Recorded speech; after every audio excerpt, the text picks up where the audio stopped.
Oh, here we are. Welcome to Association Chat, an online discussion where we warm ourselves by the virtual fire with topics of the day, welcoming thought leaders and trailblazers alike to join up in this online home for the community. I'm the host of Association Chat, KiKi L'Italien, and today we're serving up conversation with the culinary crusader of conference cuisine, Tracy Stuckrath. That was really hard for me to say, by the way. I'm really impressed. I just rolled out. It's clunky, but it worked. Tracy is an F&B inclusion revolutionary, and she is also the mastermind behind Eating at a Meeting podcast. So this is sort of a collab cast, if you will, where I'm going to invite Tracy up. She's been shaking up how organizations think about food and beverages, one plate at a time. And her big goal, her big mission is to ensure that no attendee ever has to skip a meal or feel left out because of their dietary needs. I have known Tracy for the brilliant human that she is for a long time now. So this has been a long time coming, and I am so excited to have her here with me today. Hello, Tracy. Hello, KiKi. How are What did you? I get wrong? What did I get wrong about this? Did I get it mostly right? No, Did you got it right. did I nail it? Yeah, Okay. yeah. I'm Thanks. looking I for liked love. all the superlatives of you. Yes. Thank Yes. you. Well, I mean, but it's so true. And I think that the thing that I've been wanting to talk about with you for so long and to bring it to the association chat community is really to talk about how food and beverage really does impact this sense of belonging and this sense of, providing people with this sense that they're being cared for properly, along with not killing them, right? We don't want to kill our attendees, but I think that the thing that you have always focused on, at least in my mind, is that this goes even beyond that. This is more than just a checkbox or something that feeds into logistics, but this has to do with being inclusive. So Right. maybe let's start there. Let's talk about how food and beverage really is more than just being a checkbox. How can food and beverage choices dramatically impact member engagement and event success? Well, I'm going to give you an example from an association event that I was at this weekend. Okay. A woman put in the fact that she is allergic to eggs. Mhm. And the breakfast the first day was Eggs Benedict. And she said, okay, I can't have the Eggs Benedict, which, is the English muffin and whatever else, the egg. And then there's the hollandaise sauce on it, right? Yes. Yeah. So I got mine with the gluten-free English muffin, which was fantastic. Yep. Well, she said, okay, I'm allergic to eggs. They came back with a different dish, but they poured the hollandaise sauce on top of it. Interesting. And she's like, I can't eat this. Yeah. And she's like, well, it doesn't have any eggs. She's like, well, no, hollandaise sauce is made with eggs. And I'm a chef. Right. I know this for a fact. And then they never brought her anything else.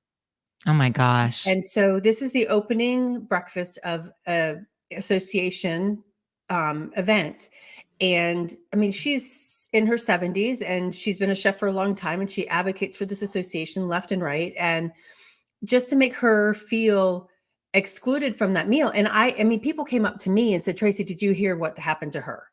Yeah. Right. And I'm like, no, but now, so now I'm telling that story, and it just makes you feel, and the big word that has come up in the last couple of days is othered. Because it wasn't taken into consideration and thought through properly. Right. And she left breakfast hangry because there was nothing for her there. And, because she had also identified it in advance. So why was there nothing prepared for her? Right. And done for her? So it really does. And sitting at that table, it's not just her experience that's been impacted. It's everyone else at that table, the other 9 people sitting at that table whose experiences have been impacted because they're watching her not eat. They're watching her be excluded from that event, from that meal, and worried about her. Yeah. And so it's not just making that one person feel inadequate or ashamed potentially of what they ask for, but it's everyone else that is impacted by that. And I think that you don't feel like you belong in that environment because of that. And I've experienced that same feeling at that same event in other years. Yeah. So, why ask the question? I mean, and I think that the thing that we have to be aware of is, you know, yes, it can be difficult to figure out how to accommodate for so many different issues. And definitely we're more aware of allergies now than ever Mm-hmm. before. But, right now in the news, we've got McDonald's with like Mm-hmm. the E. coli outbreak and all of this Mm-hmm. kind of stuff going on, people dying because of this stuff. And yet, when we are dealing with staff, when we're dealing with, we're showing up on site and we have servers who maybe are underinformed, Mm-hmm. constantly we are at risk or putting our attendees at risk, for getting hurt. And Mm-hmm. it's no joke. I am happy that there's more awareness there, but you work with associations on a regular basis or Mm-hmm. different organizations in their events to keep people safe and to better inform people. Can you talk a little bit about some of that work that you do, and where do you really focus your attention when you're going in and working with associations? Because I imagine that, it's not just labels, right? It's Right. labels, Mm-hmm. but it's also so much else. Oh, it is so much else. And actually, I'm giving a presentation tomorrow to an association, to the group of meeting planners. And ironically, the HR team asked to sit in on it because they want to Mhm. see what else they can do. And it is, it's understanding the dietary needs. And I gave them a quiz and I asked, what are the top 9 food allergies? And majority of them picked them correctly, but some of them, did other things. But it's understanding what the dietary needs are Mhm. and really what the top 9 are food allergies. But I do it into 5 different categories. So I do food allergies. Where's my finger? Okay. Medical I know. conditions. For those who are listening, we have hand gestures that are going Yeah, along with this. So there's like this exactly. whole you're missing out on part of the experience. Right, exactly. Yes. So there's food allergies, there's Okay. other medical conditions, which would be celiac disease, diabetes, a variety of cancer. Mhm. And then there's religious or cultural based practices. Oh, right. Yeah. And then the lifestyle preferences or lifestyle choices. And under that, it can be vegan, vegetarian, it could be gluten free, non celiac, gluten free, it could be no alcohol, no Mhm. caffeine, a variety of things like that. And then the last one is physical disabilities. Ah, right. And because my biggest mantra as of late, is the fact that we want to make sure that everybody can, eat the plate, have something in front of them to eat, but I also want them to be able to reach the plate. And that's Right. physically meaning utilizing their wheelchair or scooter to get to the event, but also can they reach the buffet, right? Right. I know. And there's so many that do vertical buffets, which look great. But even just a regular chafing dish on a regular table, it's high. And somebody in a Mhm. wheel who utilizes a wheelchair or scooter cannot reach up and get that food And without that's part of assistance. that inclusivity, that's part of that Mhm, accessibility that I don't mhm. think a lot of people would necessarily think of. I don't think that Right. because when you look at the way that, I mean, it's common to complain about the setup for like a buffet. Like I mean, Right. I'll go in and I'll see there are so many different things like, oh my gosh, we're shoulder to shoulder. There's no room to spread out. Why don't they have like the line set Mhm, up going different ways? But who is thinking about people in wheelchairs, people in scooters, people who are having to get mhm, up to these tables? So it's so good that that is something that, that you bring to the table, that you're able to remind people about, that it's not just mhm. about what's on the table, but it's also getting to that table in the first place. Exactly. And that's what I start with, Mhm. because then it's really thinking about, I mean, it's thinking through that. And food and beverage is our number one expenditure. And Yeah. I will argue with any association who's planning a meeting, food and beverage is your number one expenditure with an AV after that, right? Mhm. And if it's your number one expenditure, why do we spend the least amount of time focused on it? Why aren't we being strategic in designing it and looking at the dietary needs? So then that's my next step is like, let's look at the dietary needs that you have that have been requested in the past. how do you incorporate those into the overall menu planning so there are no other plates having to be designed? And when is that conversation being had? Is it being, it should be in the RFP. It should be in your site visits, having conversations with chefs, and it should be through the entire planning process so that because those dietary needs, as registrations come in, you have to really think through how you're going to incorporate that. And then, especially if you have different food functions and some people KiKi, you're going to one and I'm going to another. And Yeah.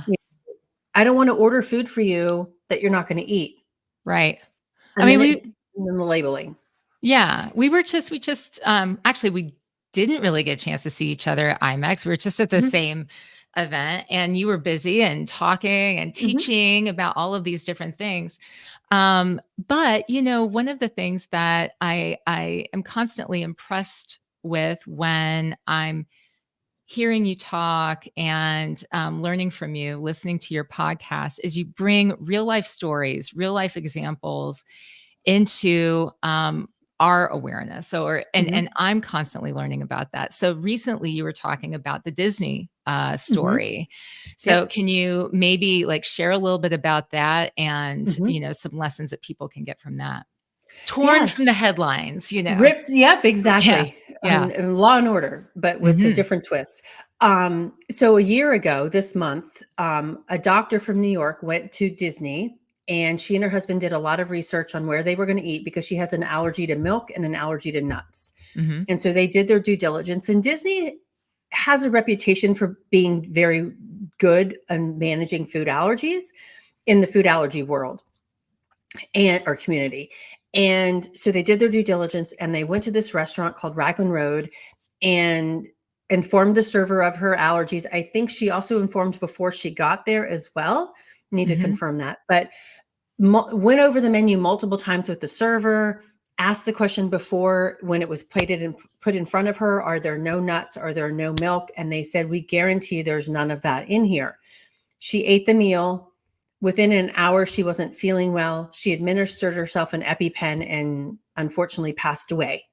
Wow. And she had gone off with she was with her mother and her husband had gone off somewhere else. So she was with her mom when this happened. She administered the EpiPen herself. And so her husband finds out later that she's passed away. And so what has come of it? He filed a wrongful death suit in February. And I think just to get the awareness of what happened, not for exorbitant, things. Yeah. Disney came back and said in April, I believe, that they were just the landlord. They had nothing to do with this. And it was the restaurant's responsibility. The restaurant now has a big sign on their thing that says, hey, we're not a nut-free, we're not a milk-free, allergen-free environment. And then in August of this year, Disney came back and said, well, he signed up for a free 1-month trial of Disney Plus 4 years ago. And in that contract of terms and conditions, it says you cannot sue us. You can only go to arbitration. Which, by the way, guys, if we're thinking about this, you're like, oh yeah, I'm going to have Disney Plus, and you're not thinking that you're signing away your rights to sue for every single forever thing related to Disney, which is crazy. But that was dismissed, wasn't it? Didn't they they pulled it back a week later because I think everybody picked it up. Yeah. So in my conversation on Eating in a Meeting, I had a disability rights attorney, Mary Vargas. I had Ryan Gambala, who represents restaurants and hotels in their food safety practices. And then I had Joshua Grimes from our world of meeting events and representing the meeting planner. And so we had this really thoughtful conversation, and none of them are related to the case. But we really talked about it from 3 different angles of how this impacts meetings and events. And I really do think, because it is going to go to court, I really do think it's going to have an impact. And while they weren't attending an event, she did do the right thing. She notified the restaurant that she has a food allergy. She went over it again with the chef or the server when it was presented to her. And so that as meeting professionals and association professionals, if you're asking these questions, what are you doing following up with your catering partners? Because you are their voice. Right. You're asking the question, which you should, for financial reasons and whatever, you should be asking the questions, but then you are that conduit to making sure that happens. And so Absolutely. what questions are you asking of your catering partners? How are you asking about labeling? Are they labeling everything accurately? When are those labels done? Can you proof them? And not that you are the end all be all, the chef is, Right. right? But it Right. also comes down to service Yes. methods, cooking Yes. methods. And you like to get back there. I'm sorry if I'm pointing at Mhm. you. I'm like No, that. yeah, But it's okay. you like to get back there. And if you Mhm, can, I know how you are. You love to teach that mhm, team and make sure that they are educated so they know what goes into the sauce, so they know mhm. where there are potential allergens. I want to Yep. bring over a comment I saw from someone. Oh, it's covering us up. Let me shrink our little heads over here. Those of you who are listening, I'm doing something visually. So, like, I'm bringing up this comment from Dan who says, as a hospitality professional, you're correct. And it is not that hard to create menus that are inclusive of most dietary requests, or at least have viable options ready to serve. Mhm. The requests will only grow in the future. Thanks for covering this. Thank you, Dan, actually, for Dean, writing it this. it it is growing. I mean, Mhm. there are 13 million Americans with food allergies, and 26 million of them are adults. Yeah. And that means only 7 million of them are kids, but those kids grew up to be adults. And adults are having more adult onset food allergies. And so it's not something that's going to go away. And it's even that, the story that I told at the very beginning, like not taking into consideration that, hey, hollandaise sauce is made with eggs, Yeah. and thinking through that entire process. And even an example of an event I did, I manage food and beverage for clients as well. So I will come on and plan their whole menu and their budget, and then manage it on site. And one of the menus said, like, it was a peppadew pepper stuffed with goat cheese. And then when it came out, it was on a crostini. I'm like, Mhm. one, why do you need to put that on a crostini? A peppadew pepper can sit by itself, right? Yeah. But nowhere in the description did it say that it was served on bread. Right. And so you confirmed that it was gluten free, but then you now served it on a On crostini. gluten. On Right. gluten, right? Right. So that whole, where's the chef's conversation across the board to making sure that because the sales teams, Mhm. they are the ones that print the menus. Yeah. Right? And Yeah. so there's a really big disconnect from the catering team. And I'm going to say in most instances, I'm not going to say every single place, but in most instances, there's a disconnect between the kitchen, Mhm. sales, and front of the house staff. Because front of the house staff is responsible for making the labels. Oh, And yeah. if it's not on the banquet event order, or if it's not been checked, how do we know? Right. Right. And I've had servers, well, I've had chefs yell at me going, I make the food, I'm not responsible for labeling it. And then servers saying, well, I don't cook. How would I know that? It's so frustrating. I mean, Hmm. because this is really something that is precarious, like, Hmm. for so many people, especially their health and maybe even their lives depend on it. Hmm. And yet there's sort of this cavalier attitude that seems to be, oh, I pervasive, but maybe people are working on it. Maybe it's getting a little bit better. What do you think? Do you think that it's getting any better over the years? You've been watching this for a while. It is getting better, but there's still a lot of work to do. Okay. And I believe, and a couple of months ago, Sue, from Meetingsnet asked me a question about, individuals who have long lists of dietary needs, like one-page sheets, right? Yeah. And Yeah. people are asking for more customization of it. And at an event, I think it's a little bit too hard. But if it's a one-off or whatever, kind of figuring it out, you need to be very upfront about your dietary needs. And if it's really is life-threatening versus a preference, right? Mhm. And but we need to be paying attention to how wholesome our food is and how true to nature our food is versus processed foods. And Ah, when we know okay. more about when our food contains fewer ingredients, that we know what they are versus a variety of words that we can't say, then it's a lot easier to control. So And I it's was a going lot. to ask you about that. Sorry to interrupt. Oh, no, you're fine. Yeah, I was going to ask you about that. And you're kind of answering the question, like, as far as guidance, Mhm. are there some go-to rules or some go-to favorite recipes? And I'm hearing clean Mhm. food, whole food.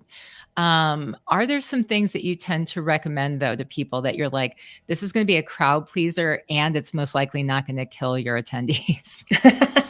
You know? Well, I think it would be hard to eliminate all top 9 allergens from everything, right? I mean, Right. that's sesame, milk, eggs, tree nuts, peanuts, fish, shellfish, soy, and egg. Well, I said egg. Egg. Yeah. Wheat, right? So Yes. eliminating all of those 9 from every single menu is going to be near impossible and not very healthy, or not very easy to do.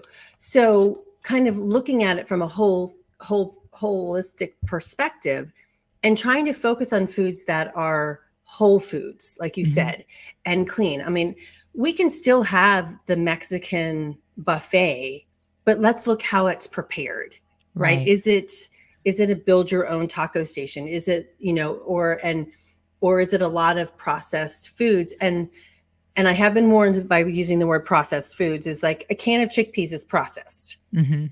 right? But is it overly processed? Does it have excess sugar in it? Does it have excess salt in it? Right? So where are we looking for that? And talking to chefs about, doing clean and clean meaning whole foods kind of Right. foods.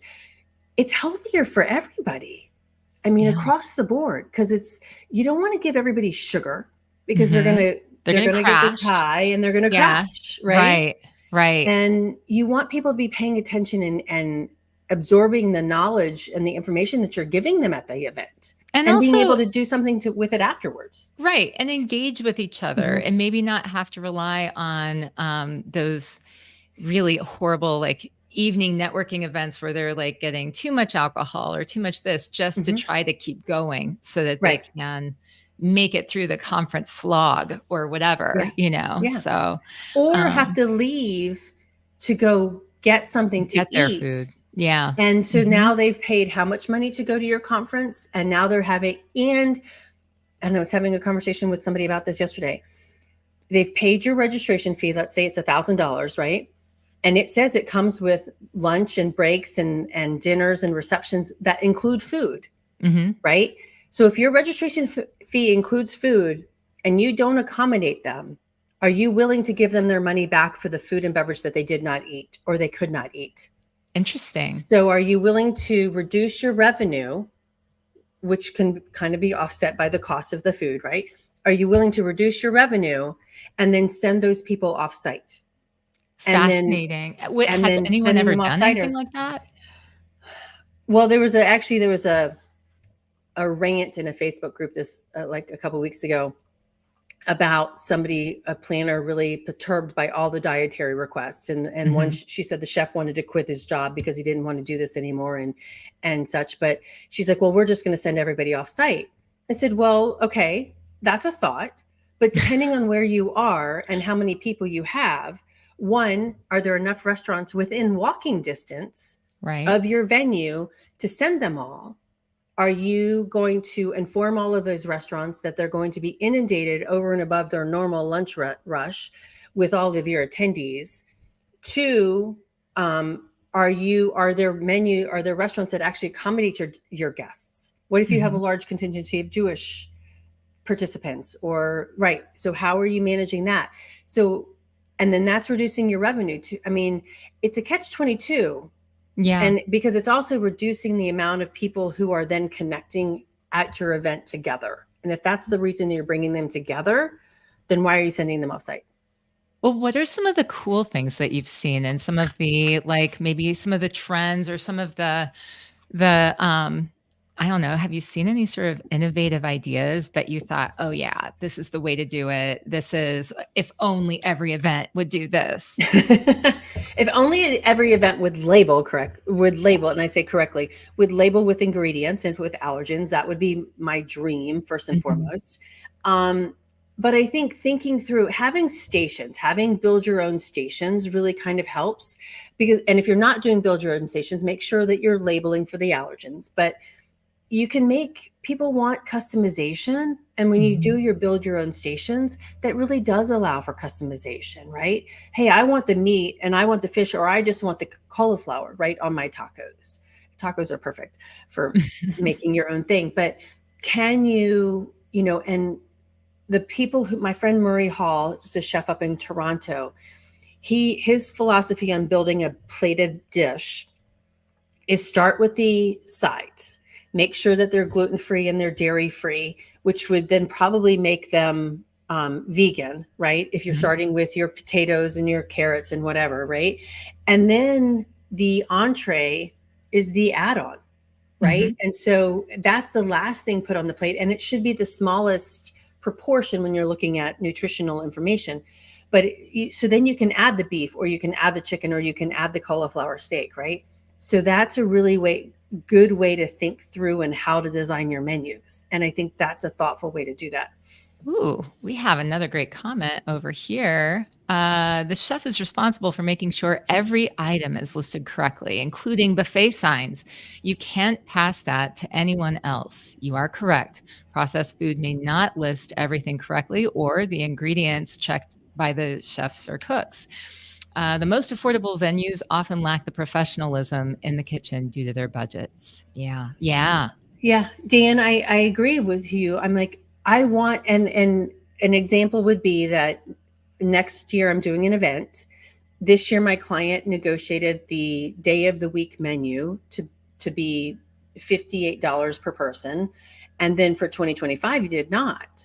And so I'm looking at the menu, and the price for buffet at this hotel is anywhere from $85 to $92 per person before the 24% gratuity and the tax. Oh So my gosh. yeah. So the $85 lunch is now $110 per person.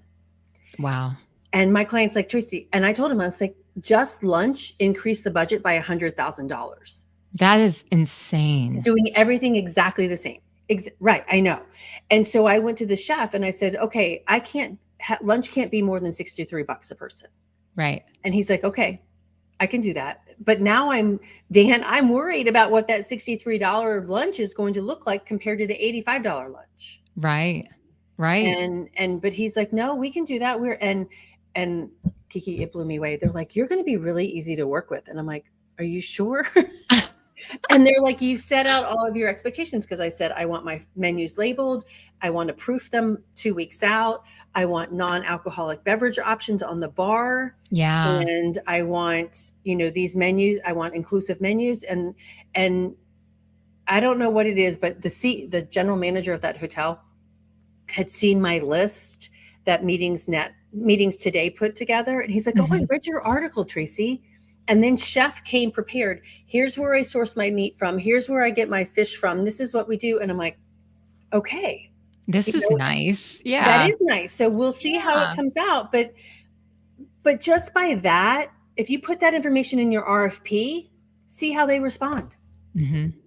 Yeah. I wonder if that could be something that I feel like that's achievable. I feel like that should be a goal for all of us, for all of our meetings, any association leaders listening to this right now and thinking, okay, we've got our annual meeting that we have every year. How can we make it better? This is where a great place to improve upon and just to show your care, to show that you are, conscientious, but to do your due diligence too. I feel like that's just we should all be doing that. It's achievable. I think it is totally achievable if you're thinking through it strategically from the get-go, right? Yeah. And having those conversations. And I was on a conversation last week even about sustainability aspects of food and beverage, right? Managing waste. How are we giving food to the community if we have excess? I'm from that top from IMAX, from Trevor Liu, actually. He said, let's stop talking about our waste, that we're giving our waste away. If we know we're going to over order, let's talk about how we're going to give it to someone instead of throwing our waste to them. Right. So really thinking through that giving aspect of that. But It, Hang on, I'm just yeah. processing what you just said because that is such a great that's the power of words. That's the Mhm. power by changing your words. And everyone, if you are not following Trevor Liu, he is amazing restaurateur, dedicated events professional, just a fascinating human. But Mhm. and he has a cookbook, and Yeah, you can get that too. Double happiness, I think, right? I think so. Yeah. That's what it's called. Yep. But anyway, I love that the intention behind the words and just Mhm. shifting perspective, just that shift can make Mhm. such a huge difference. Completely, because you're looking at the people in your community differently then, Hmm. and you're looking about the people in your own audience differently too, and thinking through how you're going to provide not only for your association, for your membership, and then for the community that you're supporting with revenue that you're bringing to the city. I mean, if you Yeah. know the economic impact that you have on that city based on your convention, then you should also be looking at the economic impact that your food choices make and provide to that community as well.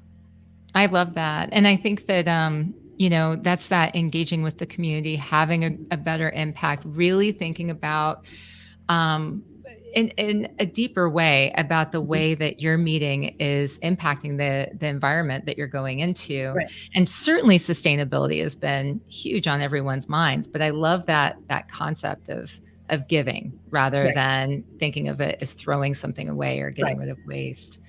Well, I want to go back to the economy of all of it, Mhm, the financial aspects of it, because that's definitely something that is mhm, such a driver of many decisions. And it's something I don't hear anyone complaining or talking about paying less for things. It's only that having meetings, it's costing mhm. more. Right. Everything costs more, whether it's AV or food.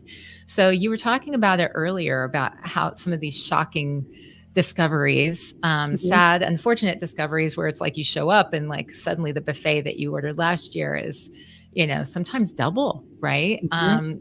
A lot of times I'm hearing horror stories similar Oh, to yeah. that. Coffee So, alone too, you know? oh yeah, and like coffee we never thought of coffee as the cheap thing at a meeting, Right. but it's even more expensive. It's even more of a premium now. What are some of the ways that you're advising people to think about this in different ways to cut costs? Because everyone's looking for the I don't know, key, the secrets, the tips and tricks. Are there any, Tracy, that we can use? Uh, my biggest one is know your numbers. You Yeah. know, like really ask the question, pay attention. Like, okay, so my client that I'm doing that event next year, but 2 years ago we were in Palm Desert, Hmm. and my client had said, okay, we're going to have 450 people based on a registration. We're going to have 450 people for our closing lunch, and I'm like, I looked at the room pickup, and our room drop pickup went from 600 to 300. I'm Hmm. like, okay, that's less than the 400, right? And I know people will be leaving, but then I asked him, I said, how many of those people live on the East Coast? And he said, why? And I said, well, because they're going to get on the 7 a.m. flight home, because Right. otherwise they have to take the red eye. And so they're all going to leave. So I ordered, instead of the 450, I actually ordered 250, and we Hmm. ended up serving 300. So I still saved, even though we went over and it was an easy salad with chicken on it, so it was easy to redo. And Yeah. they had extras in the back, of course. But instead of spending $150, 150 extra plates, one that's food waste, Right. and at what $45, $50 a person, I saved my client a lot of money. So one is really kind of knowing your numbers, and that's looking at the historical data that you have. And Hmm. another association I worked with, and that was this summer, my event manager at the hotel was like, Tracy, you have 500 people registered for your conference. Why are you only ordering food for 250?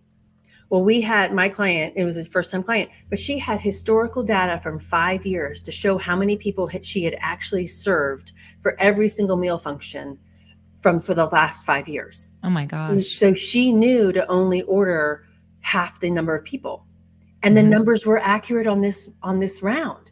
So really paying attention to that, and it's counting the roll-ups, right? It's doing counting at the door if you can, or tickets, or whatever way you want to do it, but also So knowing that, and then also switching to on consumption items for your breaks. Don't order, desserts for 350 people, for your breaks. Use it on consumption. You will see the number of items that are purchased actually. And so your numbers can come down on that. Instead of paying $17 for a break, you're paying $8 by only what's consumed. Mm-hmm. And then also your coffee. A lot of some of the Facebook groups that are out there for planners have cut decaf and tea from their menus. They're only Interesting. serving Wow. the caffeine, and Wow. the decaf and the tea are on request, and they've been able to drop their costs a lot on that. But again, it's looking at your numbers on that. And then alcohol too. Like, if you can, do it on consumption. Like, you do not want to pay per person for a bar. I mean, if you can tell.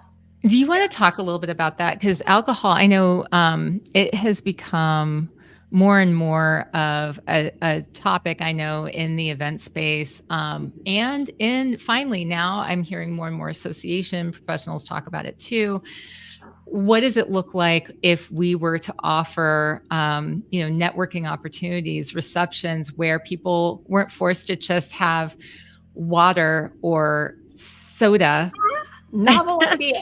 As opposed to all of the mixed drinks and stuff like that with lots and lots of alcohol. And this idea of the mocktail, a signature mocktail or something to allow people not to feel othered and not to feel like they don't belong or don't fit in. So talk to us about that. Yeah. So that is a whole nother way to think about your bar. And you can have your full bar. I'm not telling you to take your full bar away. I'm asking you to improve upon it and add alcohol-free options and to that menu item. And that could be your athletic beer. It could be your ritual gin, which is a non-alcoholic gin, right? And creating a curated, pre-batched, if you want, non-alcoholic cocktail. And it gives all of us the ability to still walk around with the same kind of glassware and participate that, or have something in your hand, because we all know going to a party, no matter what, I mean, you always have something in your hand. You feel awkward without having to do. It's something to do. Right. Yeah. Exactly. And I mean, even at my event in June, this one guy, he came up and he ordered an athletic beer, and he had no idea who I was. And I was just standing there talking to the bartender. He's like, God, these association things. He's like, I like my alcohol, but I need to do a non-alcoholic version in between my regular version of beer. Because I need to be able to stay focused. Yeah. And even a woman that I interviewed a couple of years ago on Eating in a Meeting, she's neurodivergent. She's autistic. She's like, I'm already neurodivergent, so why am I going to add something that's going to impede my perception? Right? Inhibit my perception. So, but I want to say that adding these to your venue or to your menu for the bars will actually help you meet your food and beverage minimum. Think about it. And you're trying to meet a minimum anyways. If you're offering it, might as well do it with some other things that are also keeping your attendees alert. But the non-alcoholic mocktails or cocktails, alcohol-free cocktails, are still $16. Yeah, because they're curated and they're so they're still there, and so you will still meet your food and beverage minimum with those. So why not go ahead and offer them? Yeah, absolutely. Oh my gosh. It makes people, I mean, I remember this was a long time ago, KiKi.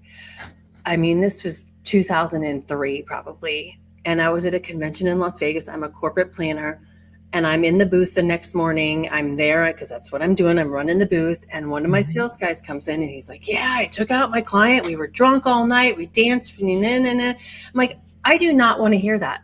I don't want to hear how you totally got our clients drunk. Right. And you think that's awesome.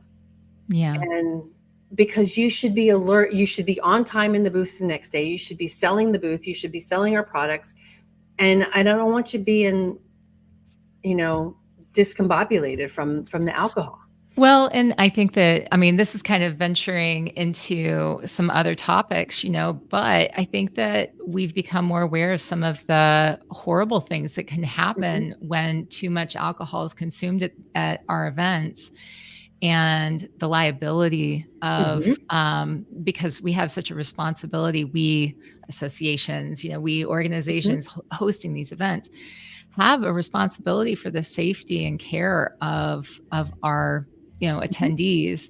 And overconsumption of alcohol obviously leads to a lot of different complications, not the least of which is sometimes assaults and things like that that can happen. And so that's also something I feel like there's more awareness around it now. It's something where I even think that younger generations are coming into the workplace, are not as I don't want to say like party hardy. I sound so old, but like they're not so like driven to drink as some of us olds, maybe we're familiar with in the early days of attending conferences. I'm not going to say that for every conference, because certain industries that's still happening, but I definitely see where things like the Sands bars and things like that, where it's not as focused on alcohol, and it's more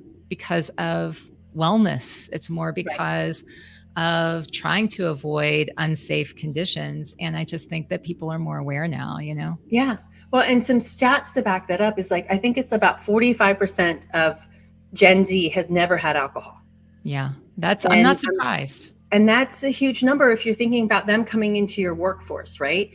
But the other stat is like 94% of people who are buying the non-alcoholic drinks still drink alcohol. So they're doing what that guy was doing. Like, I want to have a Budweiser, but then I want to have an athletic. Right. And so he's buying both. And so if you can capture that 94% of people and not just give them a bottle of water, but you can like, okay, so you're selling a bottle of water for $7, right? But your beer is $12. Yeah. So why not sell him that non-alcoholic beer for $12 versus the $7 soda? Right.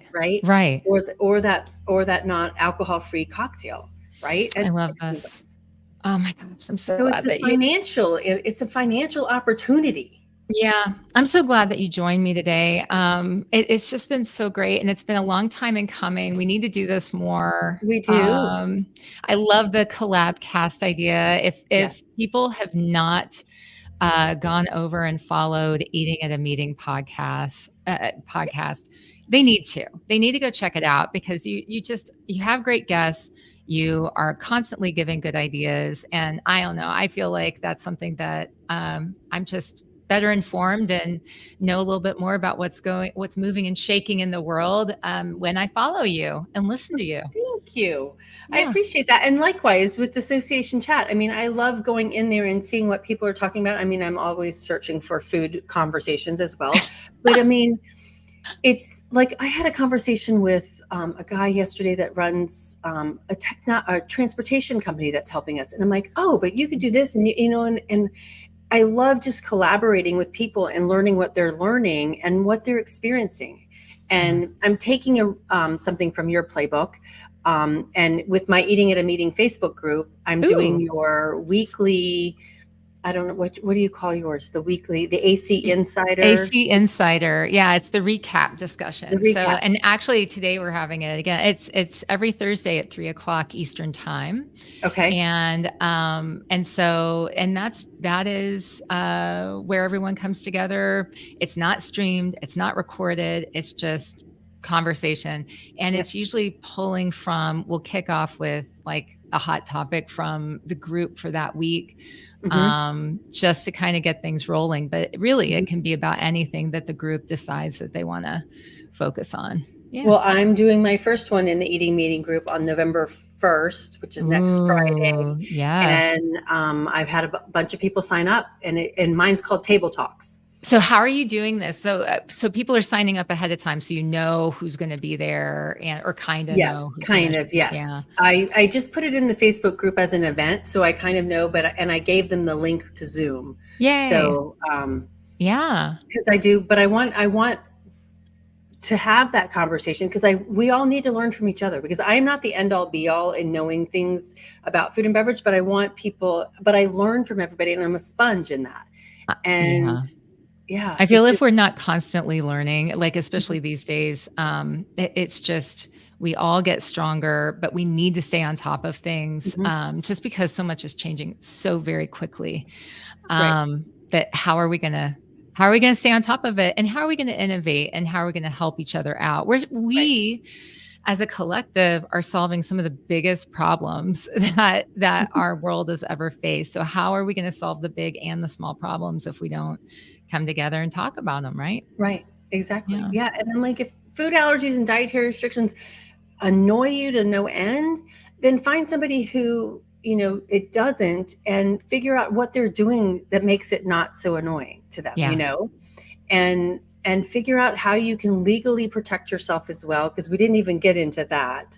No. The legal, because food allergies and celiac come under the Americans with Disabilities Act. So providing options for them, we have to provide a reasonable accommodation for them. Interesting. Interesting. Mhm. Oh gosh, I can Yeah. I can foresee that we're going to have another conversation, Tracy. Yeah.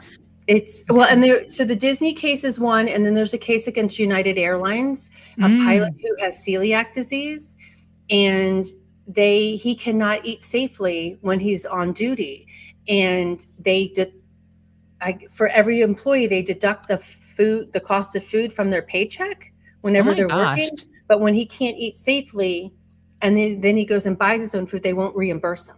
So he's United is being sued under the ADA for accessibility. Wow. Oh So my that, to gosh. me, those two cases will have a lot of impact on a meetings in general. But I Yeah. think as looking at memberships and employee status, or employee, It's something the association executives need to be aware of and mhm. be watching. Yeah, for sure. Oh my gosh. Well, thank you. I want to say Thank thanks you. for joining me today, and I hope that you'll join me again. Yes, ma'am. And you All need to right. come on to mine. I do. I will be Yeah. there. I will do it. Okay. Okay, I just kicked Tracy off because I had to. But Tracy, thank you so, so much for joining me today. I don't know about all of you, but I got an enormous amount of value from just listening to Tracy share her stories and give us examples about ways that we can improve some of the things that are happening at our meetings when we're eating at a meeting. So please follow Tracy's podcast, join her Facebook group, go be a part of these conversations that she's starting, because I think that they're going to be really, really good.